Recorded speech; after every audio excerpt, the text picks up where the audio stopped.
of sheer misery. And there were many people who died along the way, whether by the hands of Indians or from dysentery or cholera, accidents, starvation, lack of water. The 40 Mile Desert got its name during the overland immigration to California during the gold rush. It was the distance from the last good water of the Humboldt River as it evaporated and trickled into the sand before they finally got to the Truckee River. 40 miles without water in a world that's powered by animals is a long distance. As the animals had difficulty, they might have to lighten their loads. And so they might have tossed aside things like cook stoves, rocking chairs, furniture, almost any type of household goods. And certainly all along those trails, there are graves where people had to bury their loved ones and move on without them.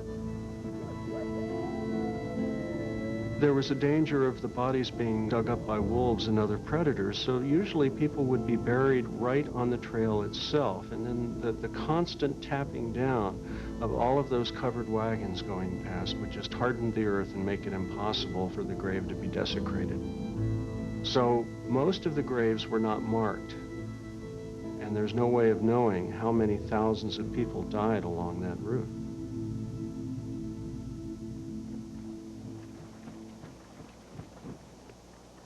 As gold-rich veins of ore were cracked open in California, the U.S. Army began to worry about protecting this valuable but far-flung state and safeguarding both the people and precious goods flowing east and west. A railroad could do it, with all sorts of side benefits. Railroads in the east were already generating enormous revenues for owners and prosperity for the towns and cities along the lines. Many in Congress recognized that there was potential in a railroad to the Western Sea and agreed to fund surveys of possible routes for what was known as the Pacific Railroad. They had personal stakes in the matter, very realistic stakes. The congressmen that were active on behalf of specific geographical points to be starting points for the railroad were, for the most part, invested in those communities. Stephen Douglas owned property in the site of Chicago. He also owned area in Duluth. Thomas Hart Benton, for instance, was very interested that the railroad would go through Missouri and head off toward the Rockies that way. Stephen Douglas would not cooperate unless the railroad went through Illinois. The Southern politicians, people like Jefferson Davis, wanted it to start in Georgia and move across. There was just no way that they could come to any kind of decision.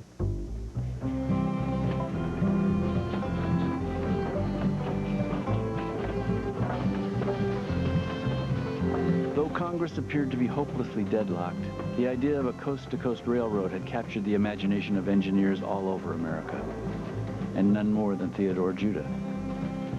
Judah was a practically trained civil engineer, having begun work on Eastern railroads at age 13, before heading west in 1854 to build the first railroad in California. His wife years later said that Theodore Judah took the job that took him to California because he wanted to have something to do with the Pacific Railroad. I suspect every civil engineer in the United States at the time wanted to have something to do with the Pacific Railroad. He really had what his wife liked to call the Pacific Railroad bug. And there were some people in Sacramento who called him Crazy Judah because he was such a monomaniac about the railroad. Theodore Judah had passable engineering skills, but a genius for friendly persuasion. He could rhapsodize about 90-ton locomotives with driving wheels 14 feet in diameter, pulling freight and passengers across the plains at 100 miles an hour. Judah also understood that before investors came on board, they wanted to know what it would really cost to build the road through prairie, desert, and mountains, to grade and bridge and tunnel, and to lay nearly 2,000 miles of iron rail. But Judah simply didn't have the money to conduct the sort of survey that would answer those questions. So he went to Congress to try to get a few happy incentives for potential investors. When Theodore Judah arrived in Washington in the fall of 1859, Talk of slavery and secession was crowding out all other business in the nation's capital. Still, he pressed his case. Even without a proper survey, Judah insisted a railroad could race across the plains, scale the Rockies, and push easily through the Great Basin. The biggest obstacle was the Sierra Nevada mountains, and he'd yet to find a way through. In his earliest projections, Judah's railroad would skirt the range to the north. In 1860, he's still thinking in terms of a railroad coming around the northern part of the state. And up until that time, he had never been in the Sierra Nevada looking for railroads. But in July of 1860, California is a different world than it was when he left the previous October. Everybody is trying to get to Virginia City, Nevada. The Comstock was discovered in late 1859.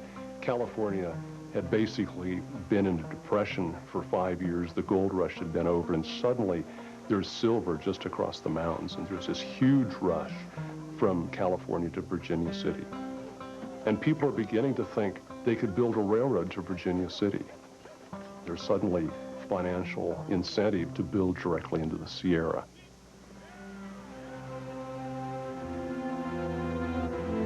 In October of 1860, a local storekeeper named Daniel Strong invited Judah to have a look at a place where he thought a railroad could cross the Sierras. If it worked, Strong knew, it was the straightest line to the Comstock lode, and his little town of Dutch Flat would prosper. It was a difficult 2-day ride to the summit, but on top, when Judah looked east, out along an immigrant trail largely abandoned after the Donner Party's ugly demise, the engineer understood immediately what he saw. So many places in the Sierra Nevada, there's a double summit. You come across the mountains and you drop down into a valley, such as the valley where Lake Tahoe is. And then on the other side, you've got another mountain ridge that you have to cross. And at Donner, you've only got one summit. You come up the American River, you go down the Truckee River. And by being on the ridge above the river, you have a nice continuous plain that you use as a ramp. He knew that this was going to be a shortcut to Virginia City. This was going to make money. Judah and Strong drew up articles of incorporation for the Central Pacific Railroad Company and started looking for investors. At a meeting in Sacramento, Judah managed to entice one very important Main Street businessman. Collis P. Huntington was a hardware wholesaler known for his willingness to bury competition and for his shrewd business sense. When Huntington said he was considering Judah's railroad proposition, other Sacramento merchants followed. Huntington's business partner, Mark Hopkins, dry goods merchant Charles Crocker, and his brother, the attorney E.B. Crocker, and Leland Stanford, a wholesale grocer and would-be governor. Taken together, the five were worth less than $150,000. They were mistrustful of others and fiercely protective of their solid credit ratings. But with California's gold rush waning and their revenues falling, this new project offered some hope. Even if the Sacramento merchants failed to get a railroad through the Sierras, they could at least use Judah's engineering for a wagon road to Virginia City. Huntington was very practical, and he wanted to know, what's the return? Hopkins didn't want any part of it. He was saying, what are we doing getting involved in this railroad? We've already got a good thing going with this hardware business. And so all they did initially was give Judah enough money to do a survey. And following that survey, in October of 1861, Judah went back to Washington, D.C., this time with maps and with profile. In an office in the Capitol building, Judah unfurled a 60-foot-long map and smaller profiles of his proposed line across the Sierras. When representatives and senators wandered in, the 35-year-old engineer was always there to explain his plan. It would take just over $12 million to build the line across California, he'd tell his visitors. He'd show them where the bridges and tunnels would go, the curves, the grades, the water tanks and depots.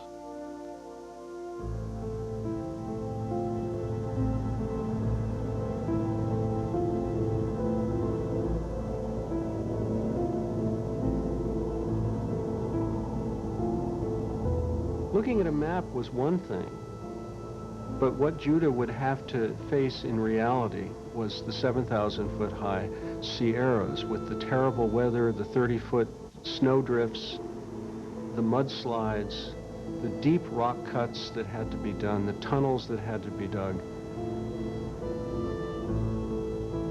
It was going to be a tremendous amount of work to actually get this dream across the mountains.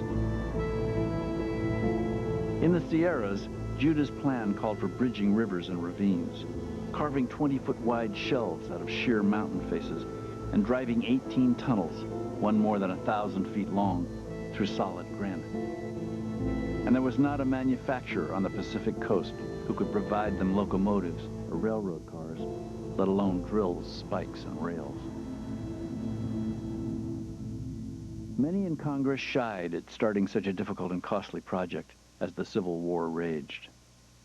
But President Abraham Lincoln, who had long championed a Pacific Railroad, was lobbying hard for the project. Lincoln had a problem. The Federal Union was falling apart. He was fighting a costly and bloody civil war to put the Union together. And here we had 3 Pacific states, California, Oregon, 1859, Nevada, 1863, 3 Pacific states that were a continent away. It was essential for the conduct of the Civil War to have California money. California had a fairly strong secessionist movement. There was no way of guaranteeing that California would remain in the Union. That railroad is essential to keep the 2 coasts together. On July 1st, 1862, President Lincoln signed a bill that gave Judah's own Central Pacific the right to build from Sacramento east, and chartered a second company, the Union Pacific, to build from the Missouri River west. The legislation did not specify a meeting point for the 2 roads, but it did grant the railroad builders 6,400 acres of land for every mile of track laid, and as much as $48,000 in government bonds for each mile completed.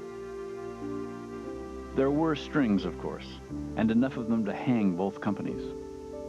The government would withhold nearly 20% of the bonds until the entire line was in working order, and it would not release a single dime to either company until it had built 40 miles of working railroad. If the road was not completed between the Missouri and Sacramento rivers within a dozen years, all railroad company assets would be forfeited. When Theodore Judah returned with a franchise to build a Pacific Railroad, I think his partners, and at that time they were all equal partners in this corporation, I think they were a little bit surprised and realized that it was time that they had to put up or shut up. On the morning of January 8, 1863, with Judah notably absent, the Central Pacific began work with great fanfare. In downtown Sacramento, where the railroad grade began, thousands of people watched California's new governor, Leland Stanford, throw the first shovelful of dirt. From the bunting-fronted grandstand, dignitaries heralded the coming of a mighty tide of wealth, such as mankind has never realized before. When the party broke up, the CP partners found themselves alone. Few others were willing to invest in such a dicey project. When they began issuing contracts to local construction firms, it proved a mess. They discovered that the contractors were bidding against each other for the fairly limited labor market, and they weren't getting the job done. And so it seemed to them that a better way to do it was for one of them to go out and just have one contract and supervise and coordinate all of the construction effort. And for whatever reason, Charles Crocker was the man that became the contractor initially. And Theodore Judah was uncomfortable with that. He just did not trust Crocker. He didn't trust the idea. He was afraid that these men were going to try to bleed the railroad dry. He wasn't convinced that they were really serious about doing it. Judah didn't have a good working relationship after the start with the Big Four, and they really took the reins in their hands after they could see there was feasible civil engineering ways of going through the mountains, and that's what they did. They left Judah by the wayside. Even as their crews were grading along Judah's line, the Sacramento shopkeepers were slow in paying their chief engineer.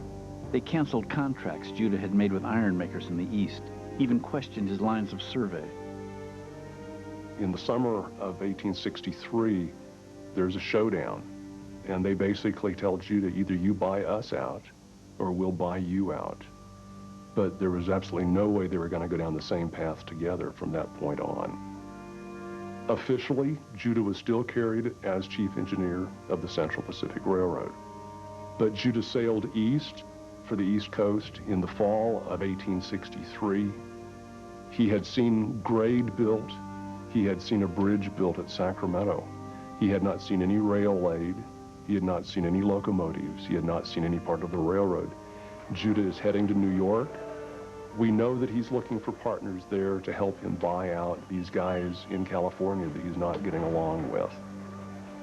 Judah was really convinced that he could find some backers in the East. He maybe even had them lined up. So he and his wife got on the boat and headed down to Panama, crossed Panama, got on another boat heading for New York. And we will never know who those secret partners might have been, because Judah contracted either typhoid or yellow fever along the way. When Judah's ship docked in Manhattan, the 37-year-old engineer was carried off the boat on a litter and deposited in a sickbed in the Metropolitan Hotel.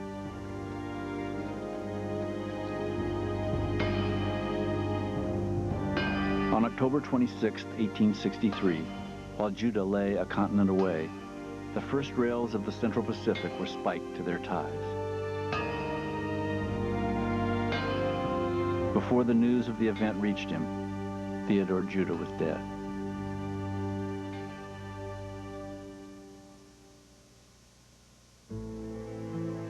The 1862 Railroad Act did not specify a starting point in the East.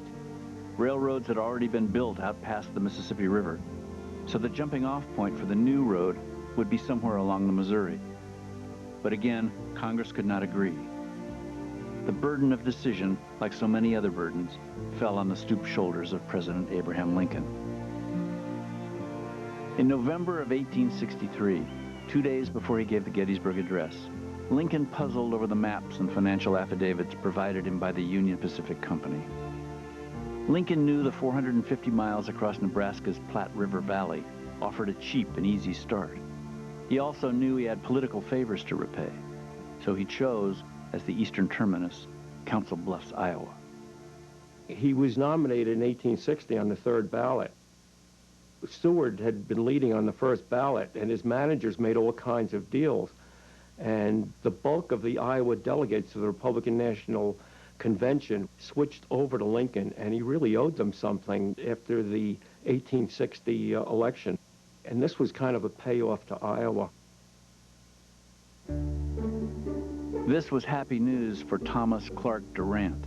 The vice president of the new Union Pacific Railroad Company was heavily invested in real estate just across the river in Omaha, Nebraska. That real estate would be much more valuable if the Railroad West began there. So the real terminus, as far as Durant was concerned, would be Omaha.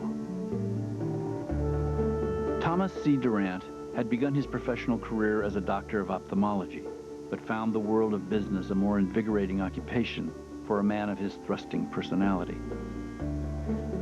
He was a restless, energetic man who loved making money and knew how to do it. In fact, throughout his life, Durant showed a remarkable integrity of purpose. The Civil War, he discovered, was a bang-up way to cash in on contraband cotton. Durant comes across to me as a scoundrel. He's like someone that would bet on the other team. He would manipulate the market against his own company, just for his own personal fortune. He was a tremendous stock manipulator. In one episode, he made $5 million in 1 week, pushing the stock of one railroad down and the stock of another railroad up, and then going back into the original stock. Durant had seen railroads being built across Michigan and into Illinois. He knew that there was a lot of money to be made, but usually it was along the side. His whole life with the Union Pacific, he really I don't think, cared whether it actually got finished. He just wanted to make as much money along the side as he could, and the people who worked under him knew that. Durant's earlier railroad projects were small potatoes compared to the Union Pacific. This new road was the biggest single government-funded construction project ever, and the 43-year-old Durant wasn't going to miss out. He managed, illegally, to get control of $2.2 million worth of shares in the Union Pacific, installed his own straw man as president, and took charge of the company. In 1864, in hopes of getting extra government aid, the doctor distributed $435,000 in cash and $250,000 in bonds among legislators, their proxies, friends, and relatives. If you think it's safe, Congressman Lorenzo de Medici Sweat wrote to Durant, please let me into some purchase of stock, will you? I will give my personal attention to your interests here. The Honorable Sweat and his colleagues passed a revised railroad bill in the summer of 1864. The new act doubled the land grants, permitted the UP and the CP to borrow money in advance of the line build, and ceded to the railroad companies all coal, iron, and precious minerals found on the granted lands. With these new enticements in place, Durant set up a separate corporation, a top-secret entity called Credit Mobilier. Only a few of Durant's special friends were offered stock in the new company. The Credit Mobilier was almost a revolutionary business practice at the time. It was the idea of a railroad company being able to borrow money on the land that they didn't even own yet, but would if they actually built the railroad. That was the first principle. The second principle, though, was the real center of energy for it, and that was the notion of limited liability. Up until then, anybody investing in a company, if the company got into trouble, that person would be liable for not only what they had in the company, but their own personal fortunes, their own houses, their own property. But with this new idea, if a company got into trouble, the investor would only lose his investment. And this was a kind of an insulation that had never been practiced in business before. The Credit Mobilier was really formed by the directors of the Union Pacific to do the construction. Now, originally, Durant gave the contract to an associate named Herbert Hoxie. What Hoxie did was hold the contract for a short period of time, sell it to Durant for $10,000, so the Credit Mobilier would build the road and then charge the Union Pacific. In effect, Durant was paying himself for building the railroad. The Hoxie contract called for building the railroad up the Platte Valley at $50,000 per mile. Peter Day was the chief engineer, and he made the statement that anybody who charged $50,000 for a railroad down the Platte Valley was nothing but a thief. The contract was worth $12.5 million for building the first 247 miles of the Union Pacific Railroad. Peter Day figured it would cost half that. The rest was pure profit. But the doctor knew nobody was really watching. Congressional oversight was virtually non-existent. So Durant's next move was the boldest yet. They were being paid by the mile, so why not make the line longer? So what he did was he took a perfectly good railroad survey and he lengthened it with this tremendous oxbow-shaped route that went out in a different direction from Omaha and added about $500,000 to Durant's pocket in the bargain. Peter Day resigned in protest, but it didn't much matter. More than 2 years after Congress had chartered the company, the Union Pacific was little more than a paper railroad. When the Civil War came to an end in March of 1865, the UP had not spiked a single length of track. When the railroad's great champion, Abraham Lincoln, was assassinated a month later, the company still had not laid any iron. And on Independence Day, 1865, still nothing. Many in Congress were wondering if they should simply cut losses and withdraw support from the Union Pacific Railroad. Thomas C. Durant had good instincts for self-preservation, and he understood it was now in his interest to start building a railroad. Suddenly he cared about nothing else. He just sent a veritable blizzard of telegrams out to the poor people who were working for him out on the line, saying, hurry up, we are far behind our time. What are you doing wrong? I can replace you very easily. I want more work out of you. I will not accept no for an answer, and I will not accept failure. Day after day, Durant wired his crew bosses in Nebraska. Do you or do you not want more men to lay 60 miles this fall? If so, what kind? If men are not fed well and made comfortable, they will not stay. See to this. What is the matter that you can't lay track faster?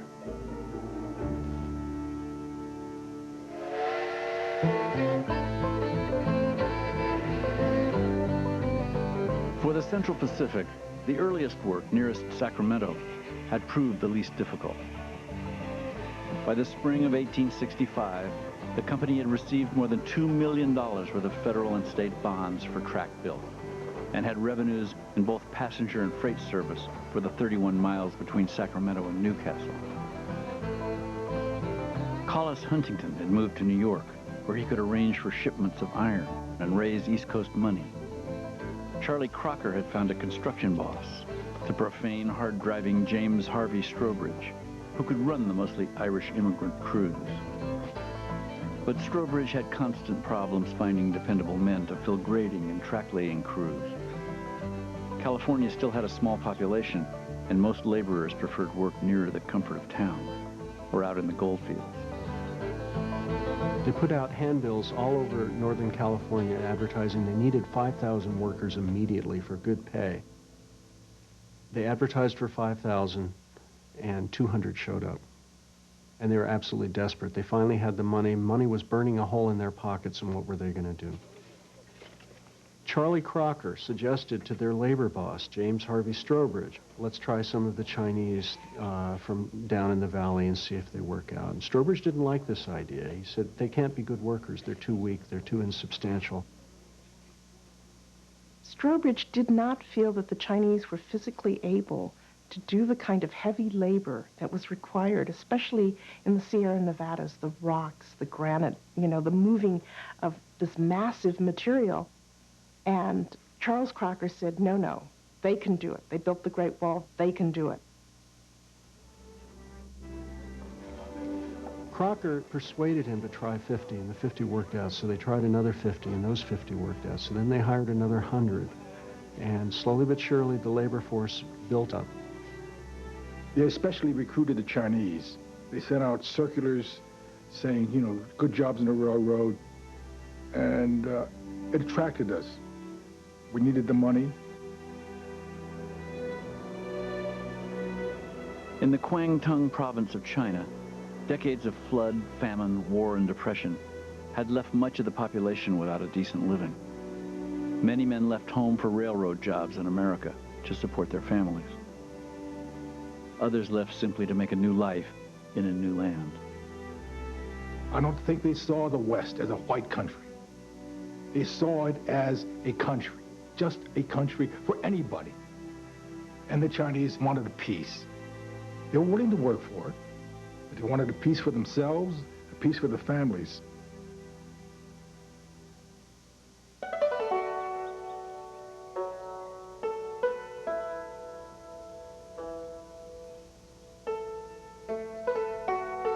They were certainly harder workers and more conscientious. They didn't get drunk every night and have fights. But one of the most interesting things that I think kept them going was just the question of diet.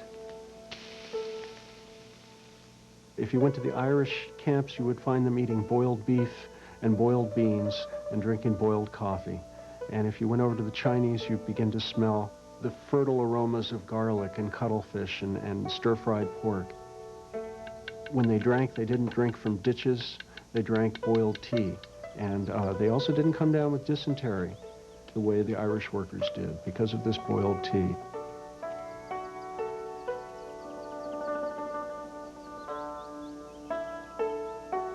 It was at least better than working in China, where there was very little food and famine and starvation going on.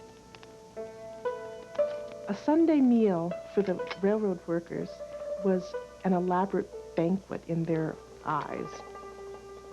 They would have imported foods from China that they were familiar with. Oysters, dried meats. They would have pork and chicken and abalone. This was really a magnificent meal.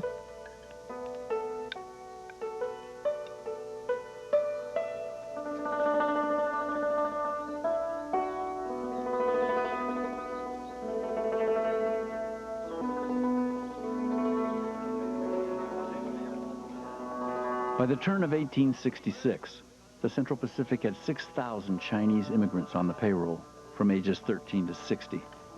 As much as 80% of the CP workforce was Chinese. For $30 a month, less board, the men worked 6 days a week, 10 to 12 hours a day, chopping down trees, blasting out cuts, or shoveling in huge fills to even the grave. At the imposing Cape Horn, rising above the town of Colfax, they had to make a ledge where track could be run 1,300 feet above the valley floor.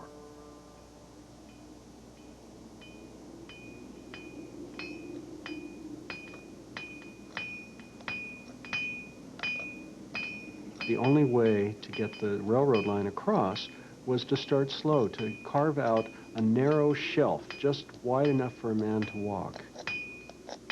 Then over time it could be enlarged until they could get entire crews out to chisel away the cliff face.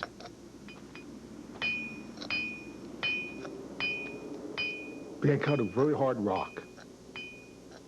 It had to be cut by hand, tediously cut by hand.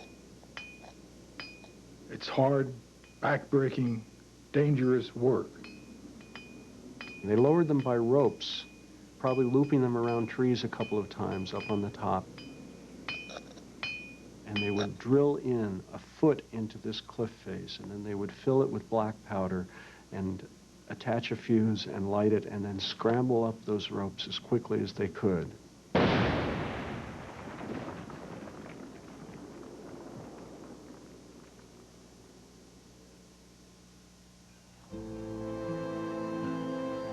By midsummer 1866, track-laying crews were pushing out beyond Colfax, 55 miles east of Sacramento, laying 350 iron rails, 2,500 wooden ties, and 10,000 spikes every mile.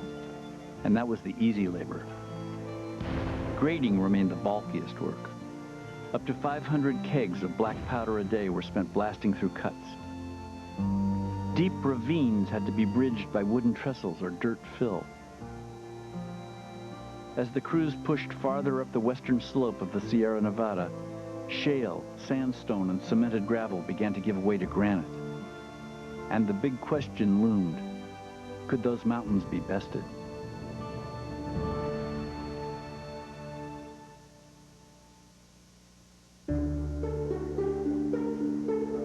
Out on the Great Plains, Thomas C. Durant was still in a swivet. The Union Pacific had completed only 40 miles of railroad in 1865, and they were the easiest 40 on the line. But as the company geared up for the 1866 work season, there was no shortage of labor. Tens of thousands of Civil War veterans had landed out of work, roaming the country, anxious to get as far as possible from the scenes of horror they'd witnessed. Durant hired as his new chief engineer General Grenville M. Dodge. Dodge had been a commander for the Union Army in Tennessee and Georgia, and then on the Great Plains. He was a confidant of the two most important military men in the country, Generals Ulysses S. Grant and William Tecumseh Sherman, and he had already proved a useful agent to Durant. As a Union officer, Dodge had provided the doctor classified intelligence to aid his contraband cotton operation. Dodge was as good a chief engineer, that is, surveyor, locating routes. He was as good as Peter Dayton, but he was nowhere near as honest. He was imbued with this overwhelming desire to make money. The other man Durant sought that winter was a former Union Army cavalry officer named Jack Casement. Jack and his brother Dan had a reputation in railroading. These all-powerful warships have been made obsolete by the changing nature of war at sea.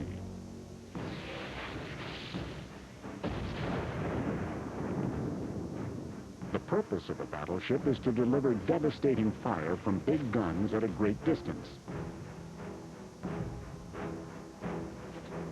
The range of the guns is crucial. For the surface navy, if your ship can hit an enemy vessel while she is still too far away to fire back, you are effectively invulnerable. By 1904, battleships like those of America's Great White Fleet could fire their intimidating 12-inch guns as far as 7 miles. A new age of gunboat diplomacy was born. The Japanese Navy had been one of the first to understand the strength of the modern battleship. In May 1905, they fought the mighty Russian fleet at the Straits of Tsushima. The Japanese fleet sank 19 Russian ships in a single day. The battleship had proved to be the weapon that mattered. Japan won great prestige as a result of the Battle of Tsushima Straits. The Japanese were the first non-white power to be admitted to the circle of great powers, and it had been naval strength that, to a large measure, had gained Japan admittance to this exclusive club. But it was an expensive club to join.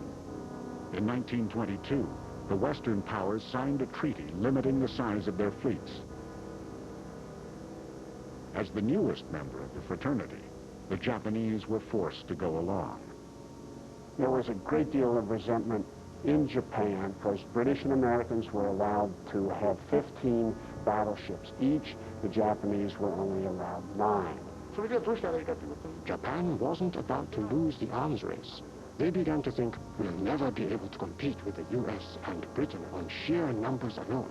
But we will be able to build one really superb battleship that could destroy many ships on the other side.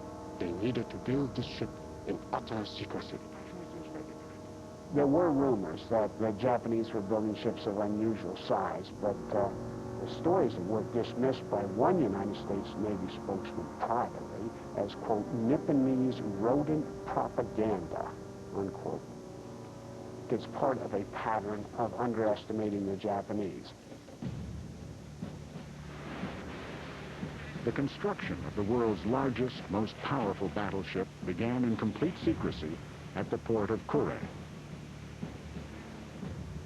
To block the view from the outside, sailors stretched a mile of fishermen's netting around the largest dry dock in Japan.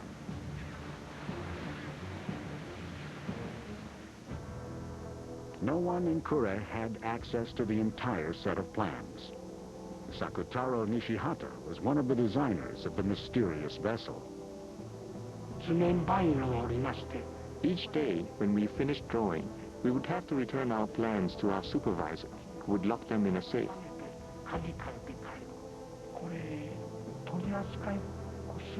There is a Muruhai chop here, which designates the plan as top secret. I was building the biggest ship in the world, and I didn't even know it until after the war.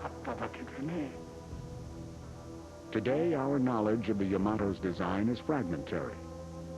Just a few drawings and a handful of photographs have survived. We do know that the scale of the Yamato was staggering, almost twice the displacement of any Allied battleship. Each of her 3 gun turrets weighed more than an entire American destroyer. Her main guns were designed to attack at an unprecedented range of 25 miles. At such a distance, the target would be invisible. Spotter planes would be needed to direct the fire over the horizon. The ship was intended to be one of the most advanced weapons systems of her time. The battleship Yamato joined the fleet in December 1941. To keep the ship's design secret, there was no public celebration at the port of Kure.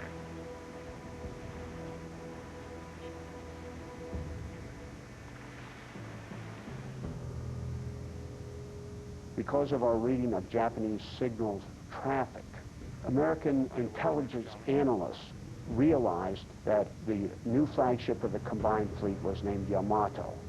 Knowing the name was, of course, fine, but it told us nothing about the capabilities of the ship.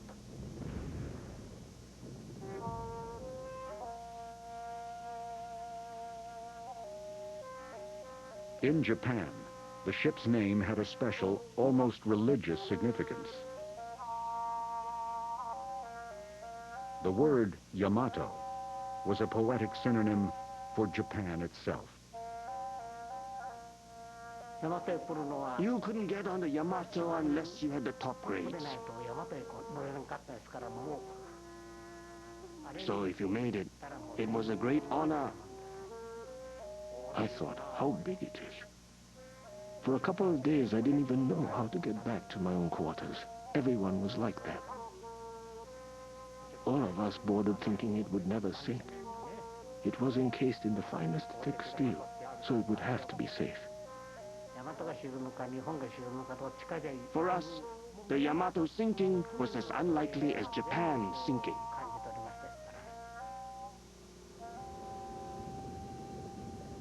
But in spite of what her crew believed, the battleship Yamato was not unsinkable. As more of the vessel is revealed, it becomes clear to the divers that they have one of the largest shipwrecks of all time.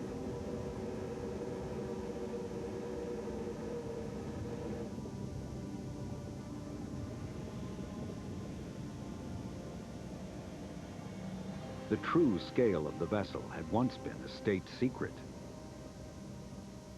If the Americans discovered that the Japanese were building such a huge vessel, it would diminish the power of the ship.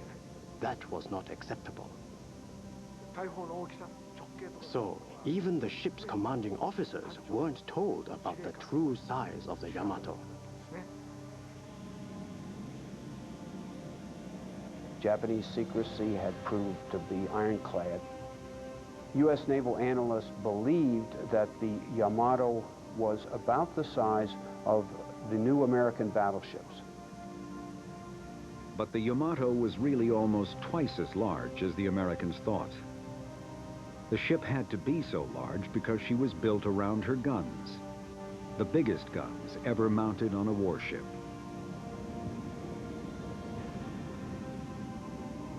Exploring the gaping hole left where a gun turret once rested, it becomes difficult to imagine the scale of the Yamato's firepower.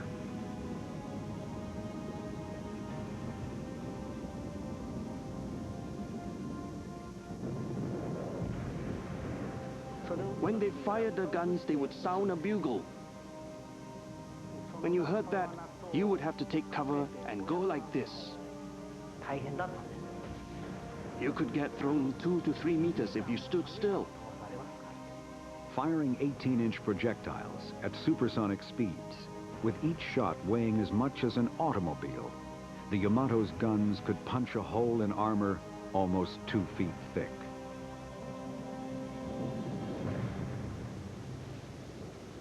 To support the weight and recoil of such massive guns, the Yamato needed to be unusually wide. As a two-ocean navy, the width of American warships was limited by the locks of the Panama Canal. The American designers had to struggle always with the problem that their battleships had to fit in the 110-foot wide locks of the Panama Canal. The biggest American battleships were 108 feet 6 inches wide, a very tight fit indeed. But the Yamato didn't need the Panama Canal. She was designed to dominate the Pacific. The extra width allowed the Yamato to be fitted with the thickest ship's armor ever constructed. The ship was very wide. Because of the increased resistance from the waves, it would not be hydrodynamic. For decades, naval architects had struggled to reduce resistance by experimenting with the shape of ships' bows. The width of the Yamato made such streamlining imperative. We produced 50 wax models of varying shapes and experimented with those. The result of those tests led to the concept of the bulbous bow. There was a kind of bulbous bow already being used on some American warships, but it was quite conservative in shape. But the Yamato had a huge bow that jutted out 3 meters. As it moves through the water, the bow of a ship creates a constant wave. The Yamato's bulb produced its own wave a few feet in front of the ship, which canceled out the wave generated by the ship itself. With less wave action, the drag of the water was reduced. The bow reduced the resistance of the waves by 7 or 8%, and it increased the speed of the ship to an extraordinary 28 knots.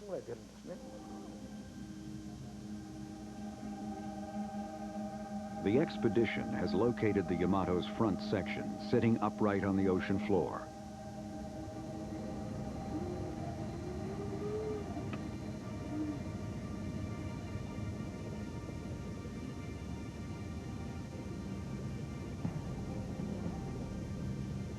The unique silhouette of the bow is clearly visible.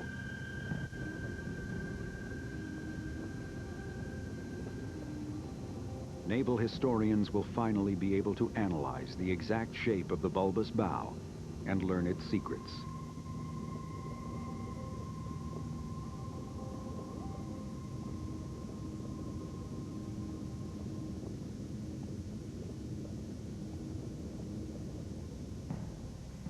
How could the world's largest, most powerful warship have been defeated in battle so quickly that she took almost her entire crew with her?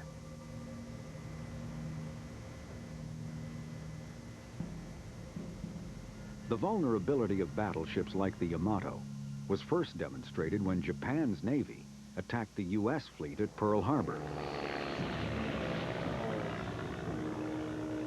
On the morning of December 7th, 1941, hundreds of naval aircraft from a Japanese carrier force hit 8 American battleships while they sat at anchor.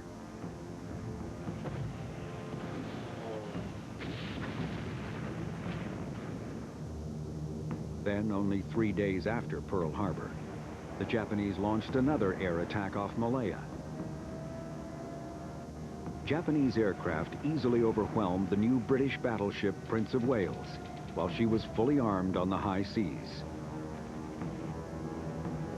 This event was very shocking to professional naval opinion because the Prince of Wales was a new ship ready for action, and yet Japanese planes sank that ship in short order. Within 3 weeks of their attack on Pearl Harbor, Japanese aircraft had damaged or destroyed every Allied battleship in the Pacific Ocean. Japan had demonstrated to the world's navies how skillful use of air power could trump the battleship.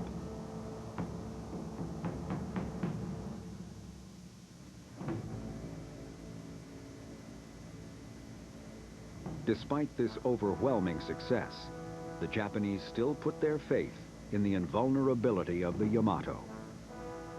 It was exhilarating being stationed in the best possible ship. I couldn't contain my excitement.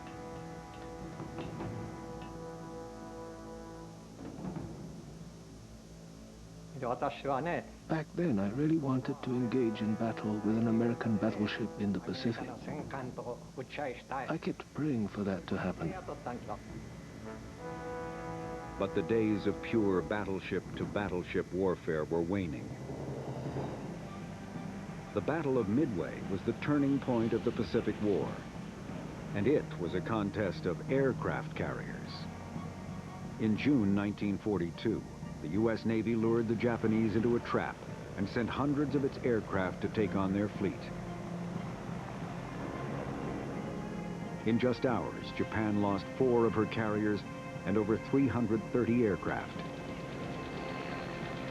It was a defeat from which the Imperial Navy could never recover. During the battle, the Yamato functioned as a command center, but it stayed 300 miles over the horizon, beyond the range of American aircraft.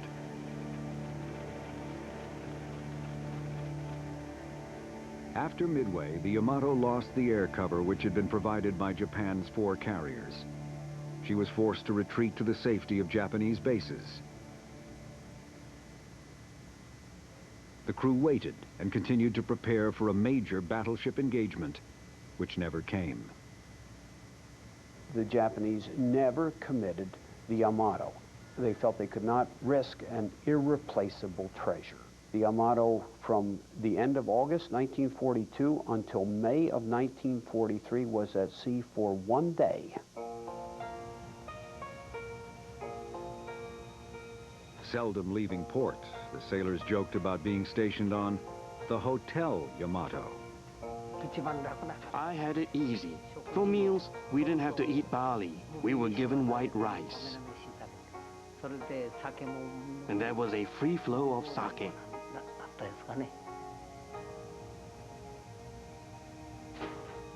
The battleship had become the Japanese Navy's most impressive white elephant.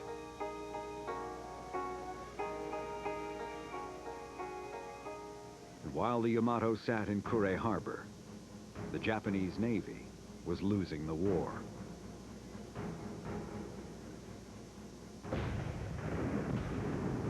With great loss of life, American forces were retaking Japan's Pacific territories, island by island. Invading Tinian, Saipan, and Iwo Jima, step by step, the enemy was approaching the sacred home islands. By April 1945, Americans were poised to invade Okinawa, only 300 miles from Japan. Short of everything but human lives, the Japanese unleashed a secret weapon. Kamikaze is the Japanese name for it. Fanatical death dives that are now the enemy's chief weapon. Aerial harakiri in a desperate attempt to smash our fleet. Pilot Ed Sieber encountered his first kamikaze while attempting to land on the USS Bennington. He was heading right down toward the fantail of our ship. I happened to be on the base leg of my carrier approach. I rolled out and I pulled the trigger. The ship's guns were firing. The kamikaze was hit. Part of the airplane landed on board our ship, scaring the life out of us. It was very awesome because, I mean, our psychology is not used to that idea. The American aircraft carriers threatened the Japanese home islands. There was a sense of collective patriotism that you must protect your family, father, mother, younger sister, your children against the enemy.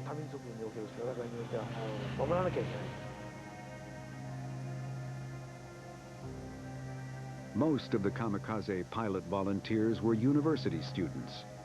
Those science students were deemed too valuable to sacrifice. The newspapers began to applaud the kamikaze in a very dramatic fashion. Gradually, this suicidal spirit became widely admired. 400 miles north of Okinawa, the Yamato sat in the relative safety of Kure Harbor. Its young officers knew that the kamikaze pilots were fighting a decisive battle only a day's sail away. They would announce over the loudspeakers, "The third kamikaze flight has just attacked." You could hear a pilot's radio right from the plane. "We are diving now."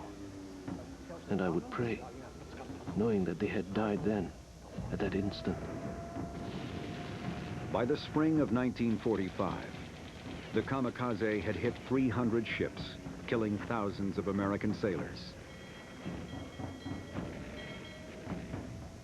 Even the wholesale sacrifice of the suicide pilots didn't stop the American advance. But for the Japanese, the deaths recalled a tradition of ritual suicide, a willingness to die for honor. Here, perhaps, was an invisible weapon, unique to Japan.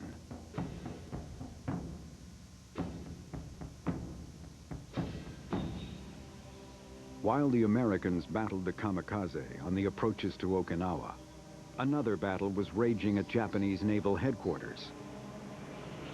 An air raid on Tokyo had left 1 million people homeless. The smell of death was everywhere. In such an atmosphere, how could the Navy fail to commit its greatest ship to the battle? Even a battle which could not be won. I knew that Okinawa was the only place left for us to go. It was an unspoken understanding that there was not enough fuel to return to Kure. The same commanders who had organized the young kamikazes prepared secret orders for an even more desperate plan. With virtually no air cover, the Yamato would sail toward the hundreds of enemy warships approaching the beaches of Okinawa. If her big guns did not sink the enemy, she was to ram them. Her crew would fight the Americans to the death, using their sidearms, their flare guns, or even their bare hands. Common sense told the admirals that if the Yamato was sent toward Okinawa, it would easily be destroyed by air attacks. There were more than 3,000 men on board the Yamato, and that would mean they would all have to die. But if Okinawa was captured, there was no way Japan could win the war.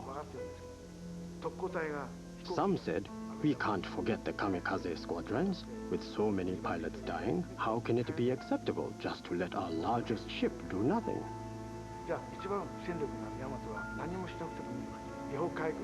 In the name of honor, the Navy made the decision to sacrifice the Yamato. The officer on the overnight shift told us that he didn't know if we'd come back, and that we weren't allowed to talk about the plan of attack with anyone on land. We were told to sort everything out, pay all our debts, and take care of things before we left. My son had been born on March 12th. I only got to see him for one night. As I left, I believed I wouldn't return. After my wife saw me off at the door, I walked around the house, looking at it one last time where my wife couldn't see me, and bade it farewell before returning to the ship. Late in the afternoon, the crew of the Yamato assembled on deck. The sun hadn't quite set yet. The entire crew gathered, and we were instructed to face the direction of the Imperial Palace.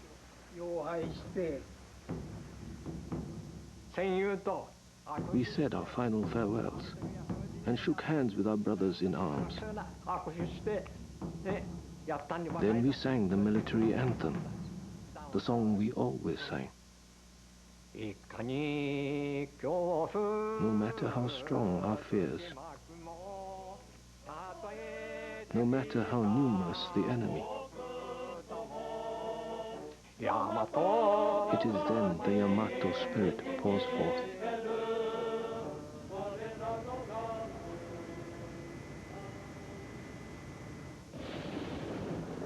There were squalls in the China Sea the night the Yamato sailed. These lines of low clouds would make it harder for enemy aircraft to spot the ship. The battleship and its small task force hugged the coast as they proceeded south.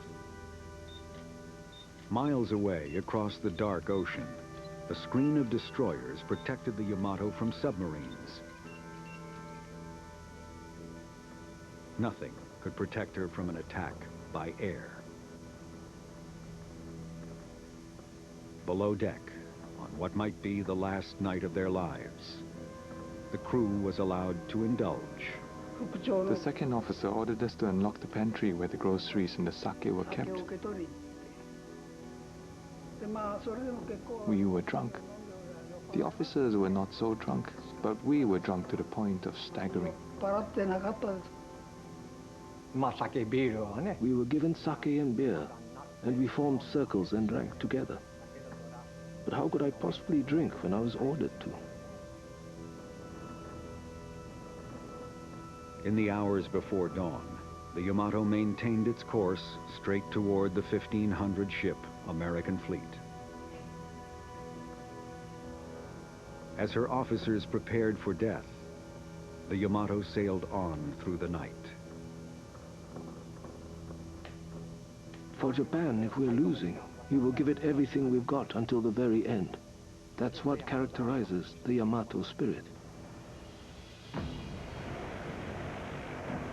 The next morning, the first planes intercepted the Yamato while she was still 200 miles from the closest American warship. The ship's lumbering 18-inch guns attempted to fire on the approaching aircraft from 10 miles out, but the low clouds prevented accuracy. Once the first dive bombers penetrated the 10-mile screen, the Yamato's 100 anti-aircraft guns let loose.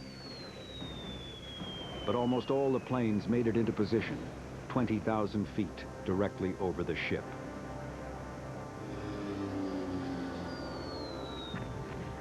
The first 500-pound bombs landed on the deck, and fires broke out. The dive bombers would strike from high above and try to put bombs through the deck armor. Fighters would strafe the battleship to reduce the effectiveness of the Japanese anti-aircraft fire.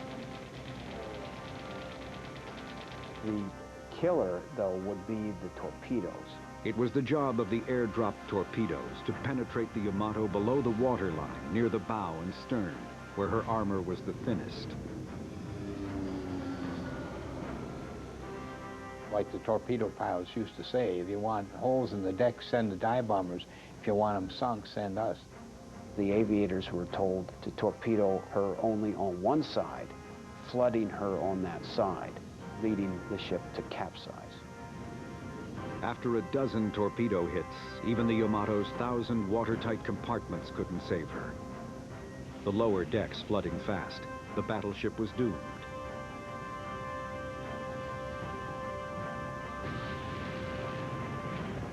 A pair of the attacking planes photographed the destruction, while the rest of the 400 American aircraft turned home to rejoin their carriers.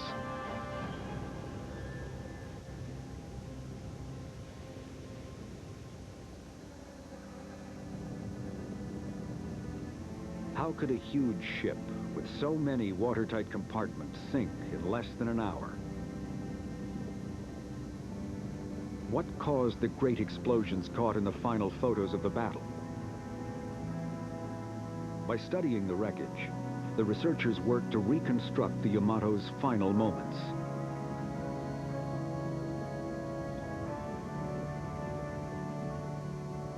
On the ocean floor, the hull of the ship sits in two huge pieces. The 3,000-ton gun turrets lie upside down in the silt.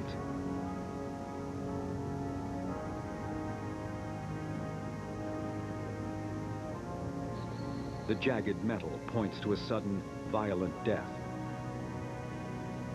It becomes clear that the wreck has been torn apart by the massive explosions.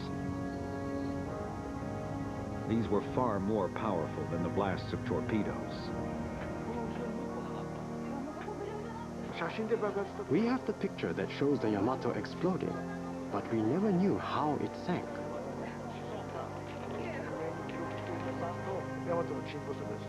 Only once we reviewed the underwater video were we able to establish exactly how the ship went down, and this is an important discovery. Flooded on one side by torpedo hits and bomb blasts below deck, the doomed ship listed to port until she became unstable.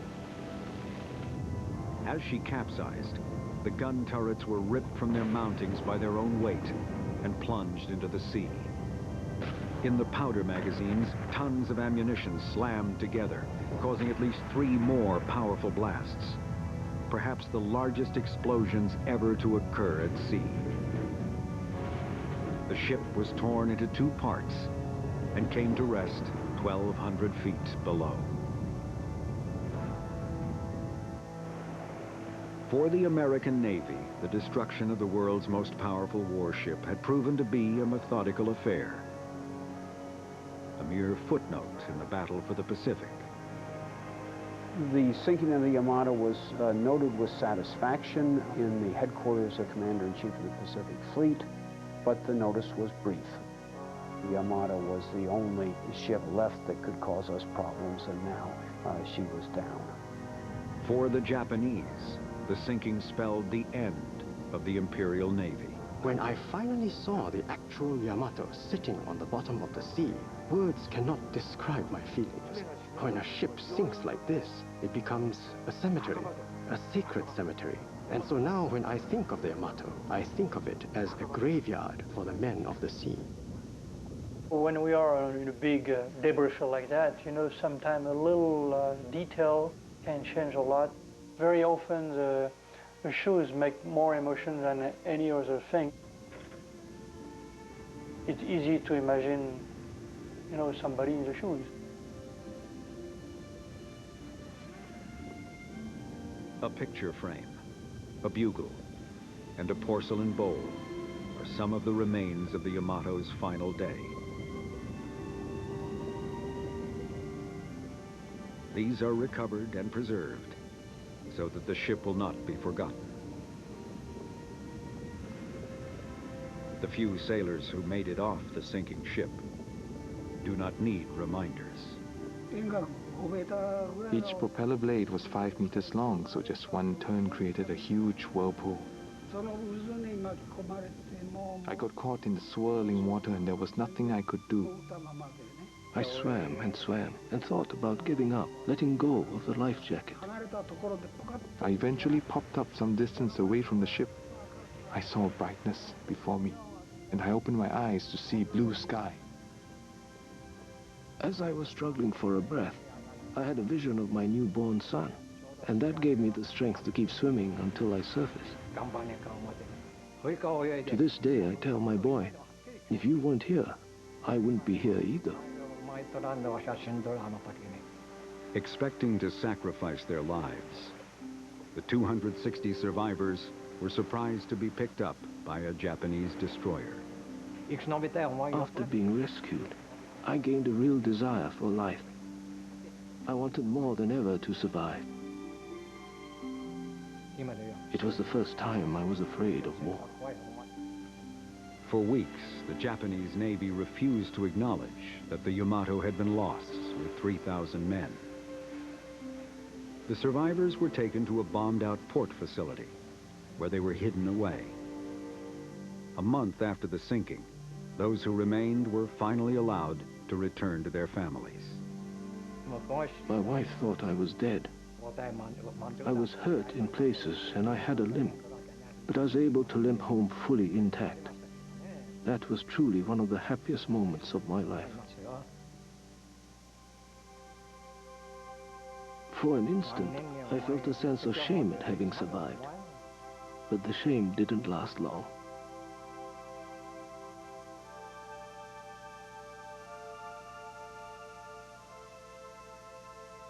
In terms of human life, the sinking of the Yamato was one of the greatest naval disasters in history. The largest battleship ever built was conceived less as a practical weapon than as a symbol of national prestige.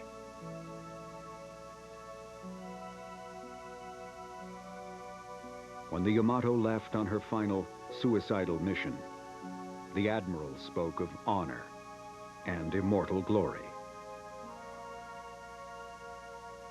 But no one speaks for the thousands of men entombed in her wreckage. We do not know their thoughts as they died.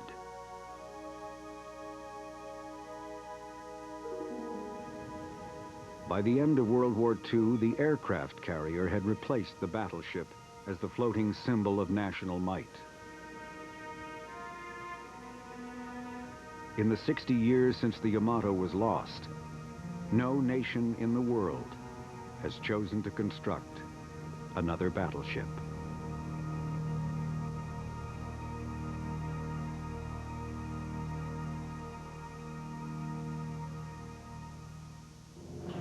Stay tuned for more about Nova, but first... Tonight on Frontline, a crime so shocking 911 emergency. Can you get someone over here now? it transfixed a nation. What does he look like? He's O.J. Simpson. We have 30 police vehicles in pursuit. A verdict so controversial, If it doesn't fit, you must acquit. it left an indelible mark on the American justice system. Not guilty of a crime of murder. The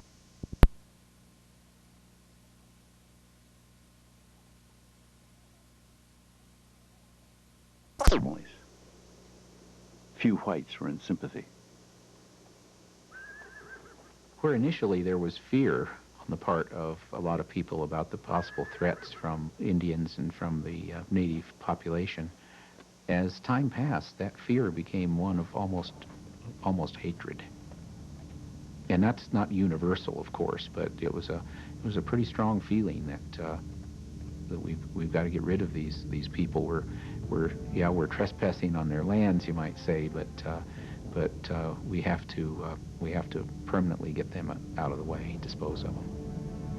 Dodge was in favor, really, of just exterminating all the Indians, just getting rid of them all. He kept telling Sherman, we need more soldiers out here. We have to protect our parties. Sherman was, interestingly, a conciliator at the very beginning. He had a lot of feeling for the Indian tribes, but when relations broke down and reprisals began to happen, he came over rather quickly to the other side of things and really just decided that if these people didn't make way, then they just had to be annihilated. I have no sympathy with the red devils, wrote one surveyor.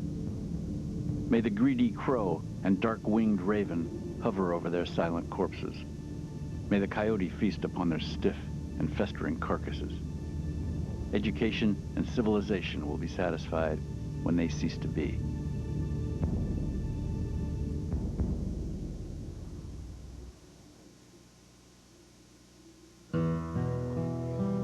In new towns like Cheyenne and Laramie, where the front lines of Western culture pushed through, the march of civilization was no ennobling procession. Let's face it, cutthroat types who will probably be on wanted posters in post offices today were busy operating there.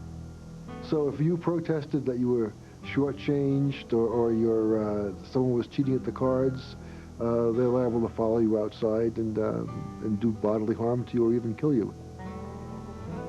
Laramie tried to mount a town government, to seat a town government.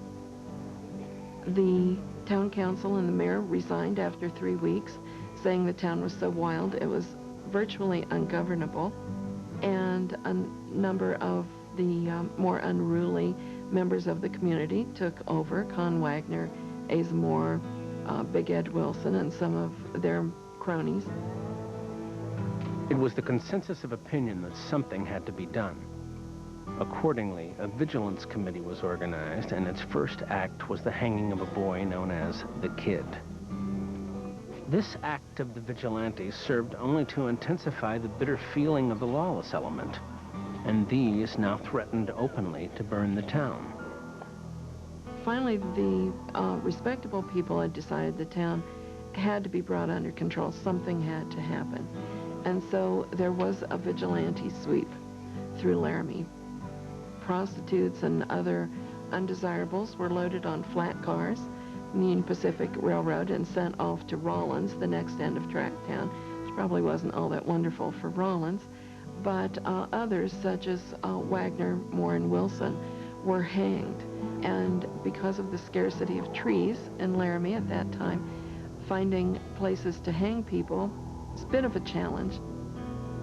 And so Wagner and his cronies were hanged inside a cabin from the rafters, and they were also shot, I believe, before they were hanged. So it was a bit of overkill. People wanted to be sure they were rid of Wagner and Moore and the scourge they were bringing to the town.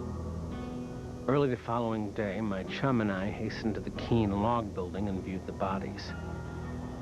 We then returned to the streets and had been there only a short time when our attention was attracted to a body of men coming down the street.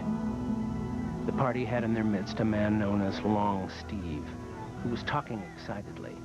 He begged them to let him go.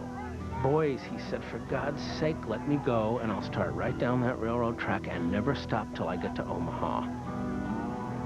They then crossed the street to a telegraph pole, which stood near the Union Pacific Railway Company's oil house, and executed the poor wretch in the presence of a large crowd. The hangings made Laramie about as safe a town to live in as could be found on the continent. W.O. Owen.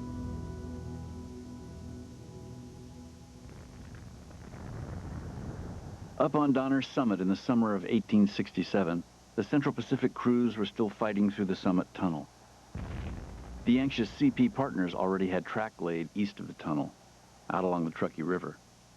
But they couldn't connect the track or collect their ample government subsidy until the tunnel was finished.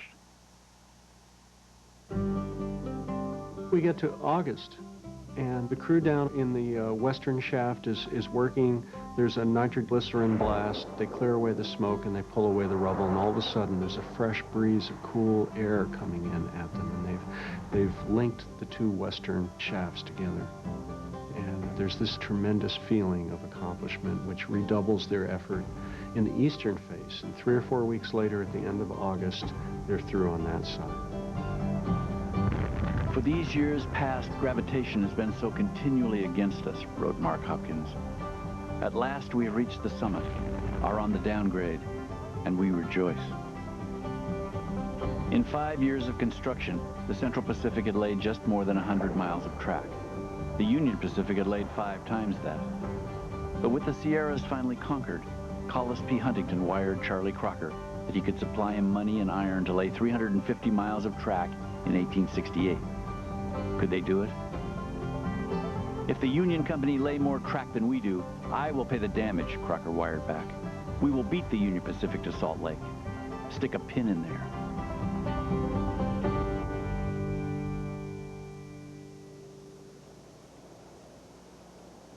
In the spring of 1868, on a windy plain 8,200 feet up in the Rocky Mountains, 30 miles west of Cheyenne, 530 west of Omaha, the Union Pacific Railroad laid rails at the highest point on the transcontinental line, and Thomas Durant shot off a telegram to Central Pacific President Leland Stanford, announcing the achievement.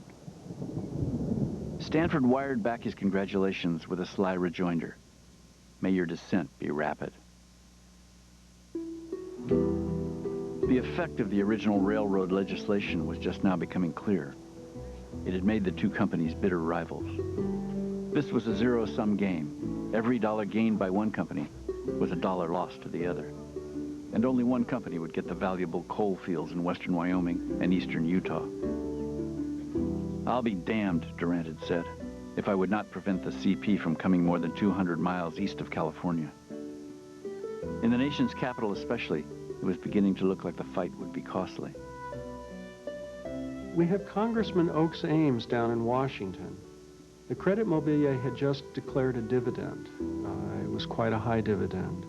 And the congressman got wind of it. And this almost anonymous man from Massachusetts walks out to his desk in the Hall of Congress, and all of a sudden he is just absolutely surrounded by congressmen and senators looking to buy into this Credit Mobilier, to get whatever they could for free if possible, or perhaps to be loaned the purchase price. And he couldn't keep up with it. These were men who would be voting on railroad legislation, and yet they were becoming stockholders in the very company that was getting the railroad built. Collis P. Huntington was passing out cash and stocks, too, in hopes of winning the rights to the Wasatch coal fields east of Salt Lake. If $100,000 will get the line located, he wrote to Hopkins, I shall get it done.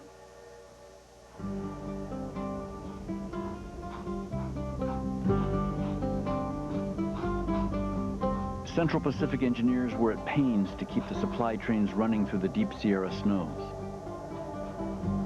High in the California mountains, carpenters were constructing 37 miles of wooden snow sheds, using 65 million linear feet of lumber.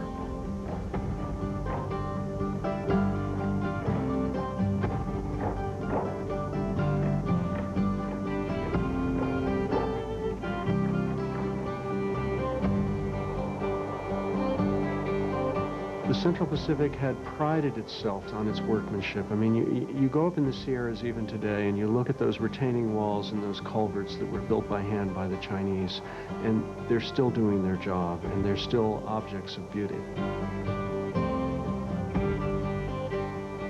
But when the railroad got down in 1868 into Nevada, the real rush was on.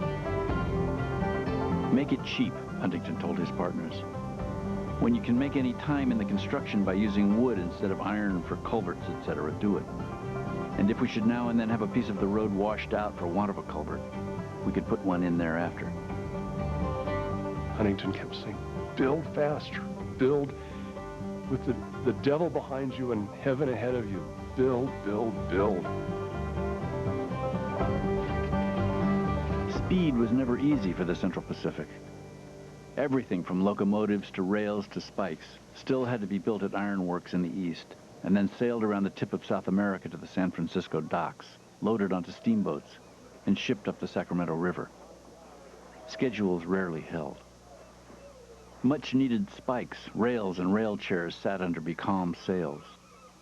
A locomotive sank in the Hudson River, parts of another in San Francisco Bay. Rail fell overboard into the Sacramento River. Shipments that made it to the Sacramento docks were packed onto trains for a perilous ride forward to the work crew. By 1868, 51 CP locomotives were pulling freight trains and passenger cars on only one track. The Central Pacific used a standard system known as timetable and train order operations. Conductors carried timetables, but they had to wait for telegraph orders at every station before they could proceed with their 50-ton locomotives, pulling hundreds of tons worth of iron. Racing up and down steep grades, trying to make up lost time, engineers could never be sure what lay around the next curve.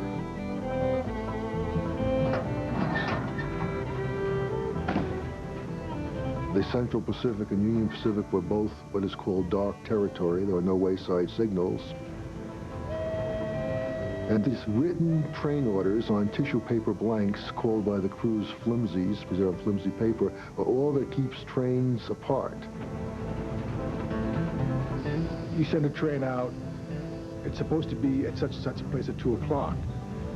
But you have a hot box or a flat wheel, and it can take you 3 or 4 hours to split the train, move your part of the train down to where you can leave it safely, and then go back for the car that has to be removed.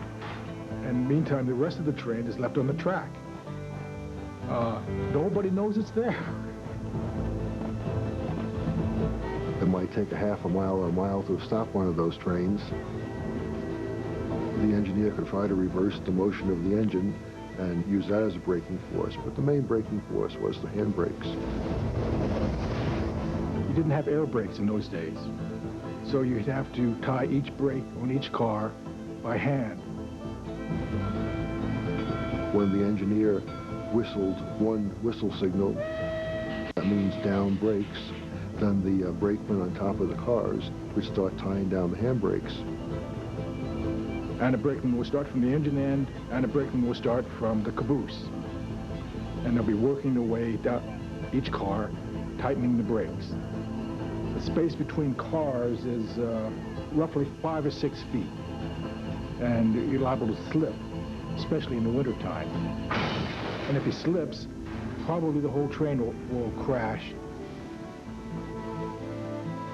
And if the locomotive boiler or any of its pipes were broken, which they would be in a crash, the live steam could cook the meat off the bones of a person in just a matter of half a minute.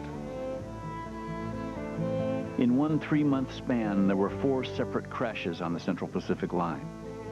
These wrecks crippled new locomotives, wasted materials, crushed and burned engineers and brakemen.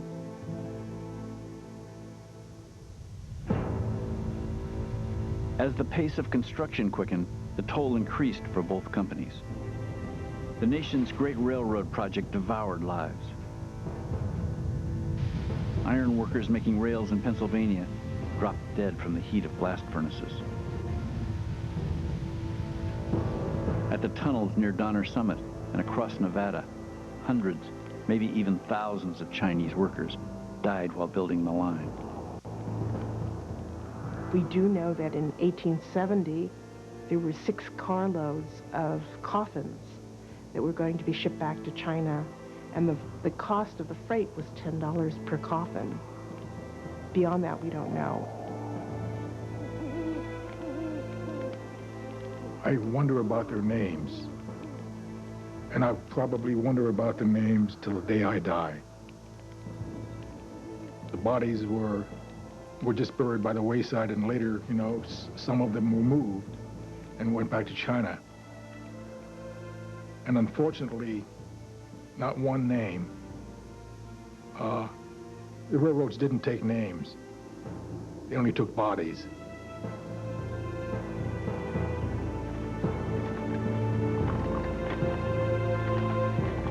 On the Union Pacific side, the surveyors out front had it worst.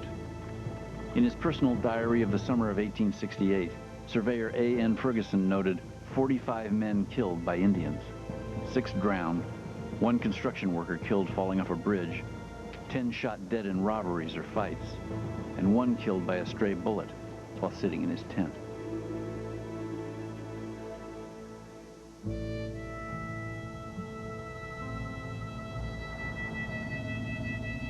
That summer was the most brutal yet for the men on both sides of the line.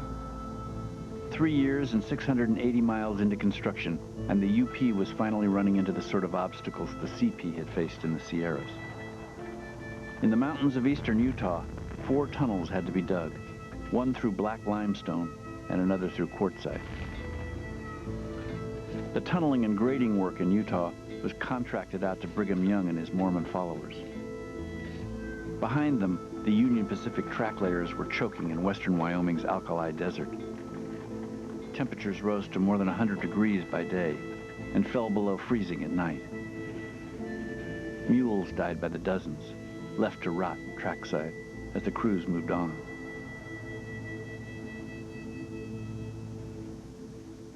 "500 miles west, Charlie Crocker's Central Pacific crews were working their way across Nevada's 40-mile desert, where they had to haul thousands of gallons of water a day by train to men and livestock. Curves still had to be bent by hand, literally hammered into an arc. But the CP had finally learned to build fast. In a single day, out in that Nevada desert, Crocker's crews laid more than 6 miles of rail. Speed mattered more than ever now. Big money was at stake. And with the entire nation looking on, so were bragging rights. When Casement got news of Crocker's 6-mile day, he went him one better, laying down 7 miles of rail in a single shift. After 3 years of exhausting labor, Jack Casement was pushing his men harder than ever. My dear husband, I had hoped that tonight, the anniversary of our wedding, would bring me a love letter from you, but I am disappointed. The 4th week is now passing that you have been away, and not a letter yet. My dear wife. What is the matter, dear Jack? We are bothered to get material to keep us going. Frank. We are straining every nerve to get into Salt Lake Valley before the heavy snow falls. God bless and keep you happy. My dear husband. Jack. I expect that you are bending all your energies to outdo everybody else, and to do the biggest thing that was ever heard of. There are a few things that pay in this world, and I hope that is one of them. How glad I shall be when the last mile is laid. Your wife, Frank. At the turn of 1869, surveyors, graders, and track layers were all nearly spent, and the end was not yet in sight. The issue of meeting point was still unsettled, and as such, unsettling to both ends of the track. When Collis Huntington met with Oliver Ames and Grenville Dodge in Washington to try to fix a meeting point, it devolved into a shouting match. Ames offered a point in the middle. "I'll see you damned first," Huntington replied, and suggested the mouth of Weber Canyon. Ames stormed out.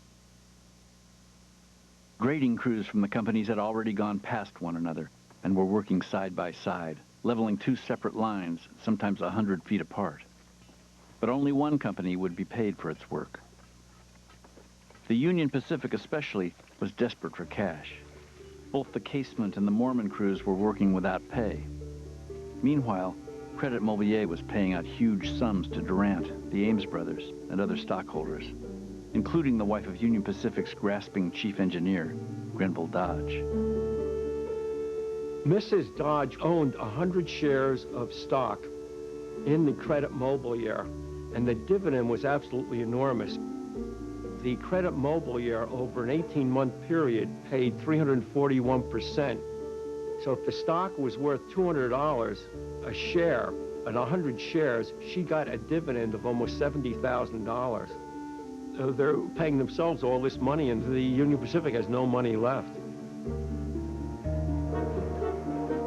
A malodorous scent was beginning to surround the entire project. Nearly everybody involved was on the take or in the till, from the former UP president who was blackmailing company directors, to the clerks on the line who took bribes to look the other way when freight arrived lighter than its way in. Government inspectors were rolling over for the companies. When they called the Central Pacific's construction through Nevada worthy of a great national work, Huntington wired Charlie Crocker, "I think you must have slept with them." And if construction on the CP side was shoddy, the Union Pacific shortcuts were criminal. 3 separate UP bridges collapsed under their own weight before a locomotive had a chance to test them. The truth is, opined the New York Herald, there is cheating on the grandest scale in all these railroads. Many in Congress were in high dudgeon, especially those who hadn't been cut in on Credit Mobilier stock. With some of the press turning sour, the federal government even delayed payments to the cash-strapped Union Pacific Company. By April of 1869, the Central Pacific and the Union Pacific knew they had better settle their hash before Congress got punitive. The two companies finally got together, and it was Grenville Dodge and Collis Huntington in a meeting place in which there was a lot of stalking out and slamming doors, but they finally decided that what they would do would be that the two railroads would meet in the Promontory Mountains at a place called Promontory Summit, the most godforsaken place that you can imagine. Collis P. Huntington had been forced to give up his dream of owning the Wasatch coalfields, and he wasn't happy about it. For CP construction boss Charlie Crocker, 8 years of work and worry were finally coming to an end. But Charlie had one last thing to prove to the Union Pacific work crews. Finally, on almost the last day, the Central Pacific held off, they got organized, and they built 10 miles of track in one day. And in New York, Huntington wrote back and said, well, I read in the newspaper that they built 10 miles of track in one day. It was an amazing thing. I wish they would have done it when it made a difference.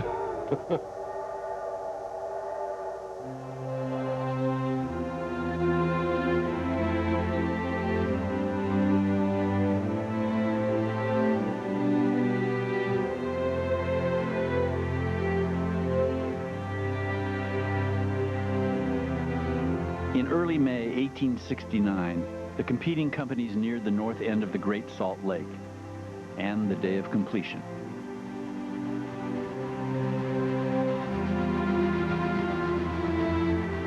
Company VIPs and government dignitaries traveled by private car to Promontory, while the track layers literally worked their way to the finish line, stringing the telegraph wires as they went.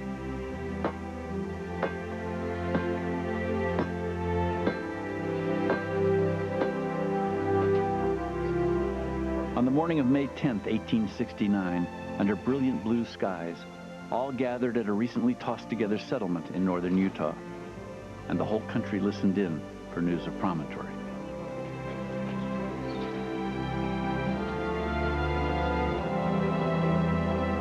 The rails are almost touching at this point, and the telegraph wires are going from Promontory Summit out across the deserts, across the plains and the mountains, and they're going to the settled places, San Francisco, Sacramento, New York, Boston, Washington.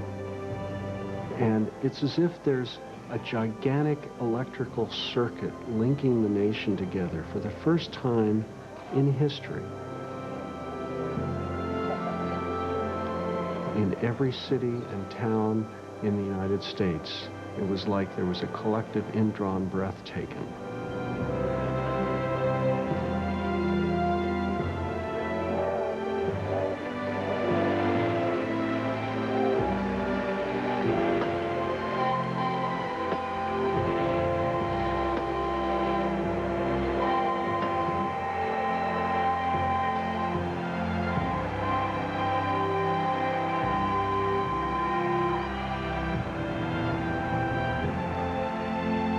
the signal flashed across the United States, a cannon faced over the Pacific and one over the Atlantic went off simultaneously, warning the world what was about to happen.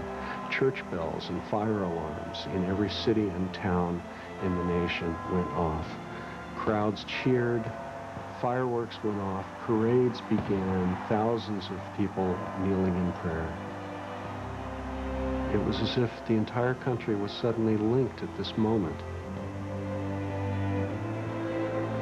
"'Tis finished," wrote a Union Pacific surveyor who was there that day. "This great and mighty enterprise that spans a continent with iron and unites two oceans. The future is coming, and fast, too."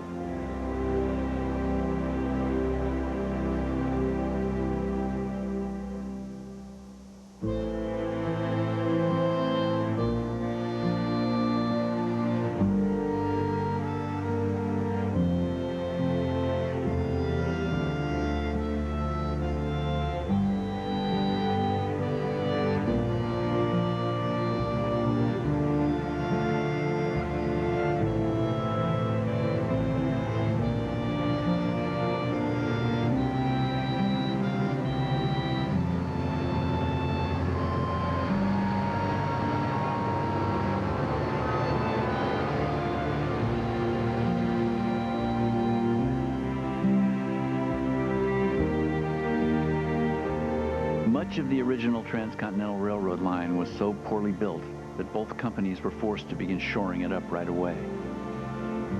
But even that first rickety road had done its job. By 1880, the two railroad companies were hauling $50 million of freight every year, much of it between Europe and Asia. Nearly 200 million acres of land had been taken under the plow by immigrants coming west on the railroad.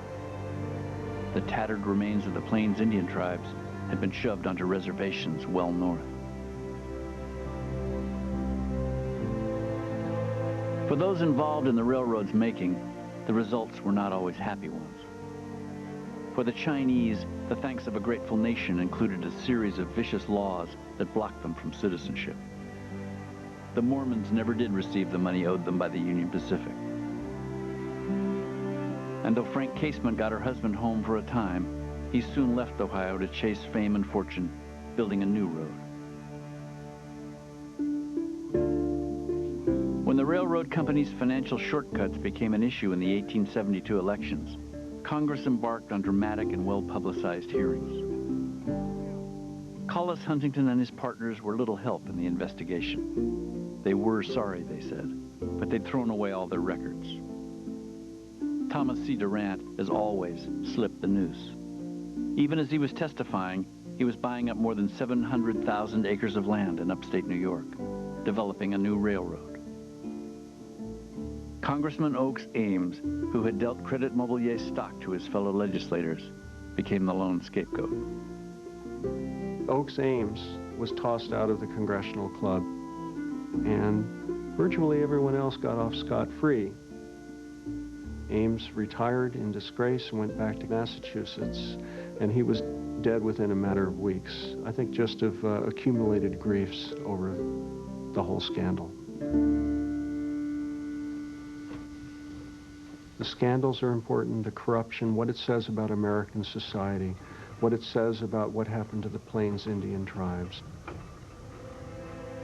But on the other side of this coin is how this did bind the nation together, and it signaled a new era.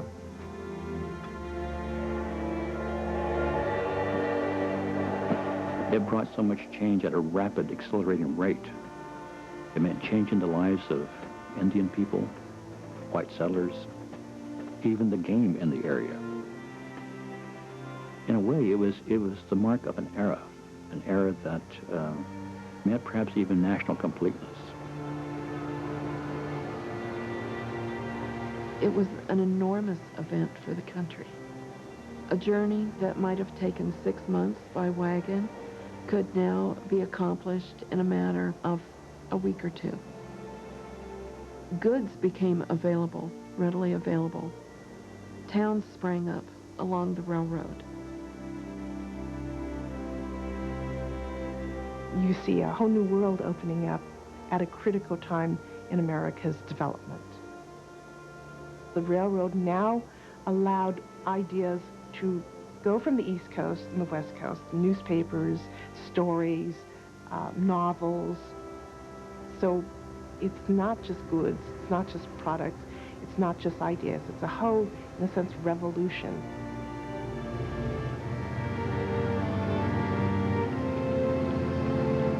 It did connect the East with the West Coast. It did, in essence, provide us with a continental culture. And it really did bind the country together.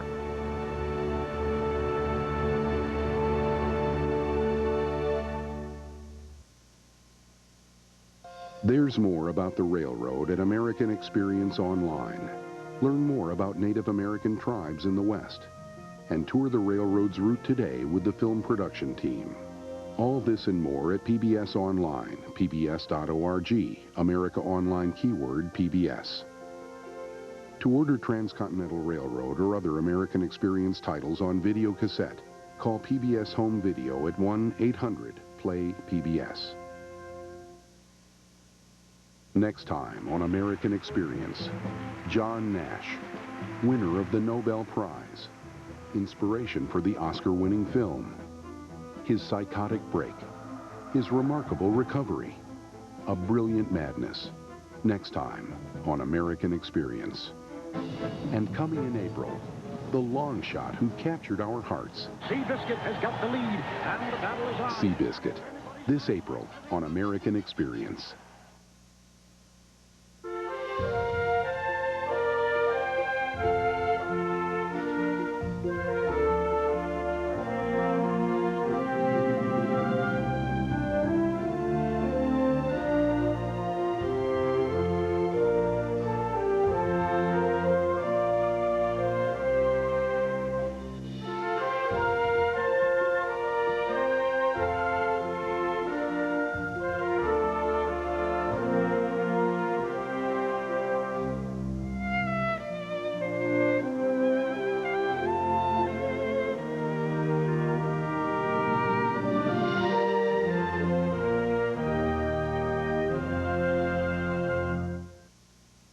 American Experience is made possible by the Alfred P. Sloan Foundation to enhance public understanding of the role of technology. The foundation also seeks to portray the lives of the men and women engaged in scientific and technological pursuit. Liberty Mutual Insurance is a proud supporter of the American Experience. And by helping people live safer, more secure lives, we're also proud supporters of the American Dream. At the Scotts Company, we help make gardens more beautiful, lawns greener, trees taller. If there's a better business to be in, please let us know. American Experience is also made possible by the Corporation for Public Broadcasting and contributions to your PBS station from viewers like you. Thank you. I am PBS.